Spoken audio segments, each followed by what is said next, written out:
tingin ng marami, malaki ang kita ng mga driver ng TNVS. Bukod kasi sa mas mahal ang pamasahe kumpara sa taxi, may surcharge pa na tinatawag. Pero kabaliktaran ito sa tunay na buhay nila. Para kumita, may mga tsuper na wala nang uwian ng bahay, walang preno sa pagkayod, walang bitaw sa kanilang manibela.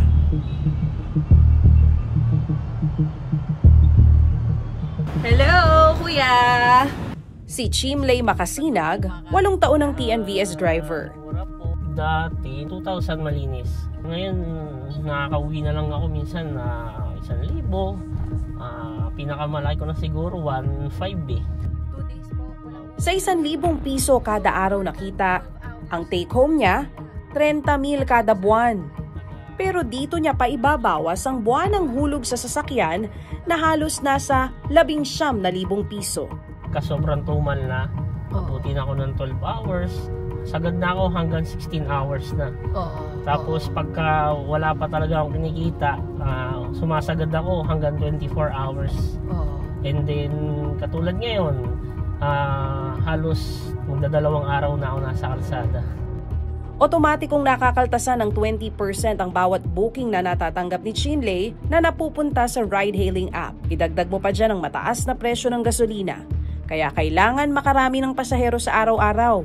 Minsan nga po kahit nasa malapit na ako sa bahay, hindi ka pa rin uuwi? Hindi pa umuwi. Naghihintay lang ako ng booking. Kasi wala pa akong kinikita, kumbaga gas pa lang at saka sa kotse. So hanggat hindi mo nakukuha yung 1K na neto, di ka uuwi? Opo. So kung di po kayo umuwi kahapon, saan po kayo natulog? Dito, sa kotse. Paano yun? Nagpapalit pa ba ng damit? Naliligo pa? Sa ngayon po, pagka hindi ako nakatulog, palit damit lang po. Yung pero mga dalawang araw na gano'n. Pero pagka nakatulog ako, nakaiglip ako yun. Doon po ako nakikiligo sa gas station. Anong oras ang huling kain mo? Kagabi pa po. Ha? Alas 12 na ng tanghali. Naku. Gutom ka na niyan? Medyo po. Ano pa yung sabihin na natin, tinitiis mo bilang TNVS driver? Haba ng oras ng biyahe. Tsaka minsan, hindi na rin ako nakakain sa tama. Pati pag-ihi. Tinitiis mo rin? Opo. Tapos pagka naghahabol ako ng kita, yun, hindi na rin po ako talaga nakakain.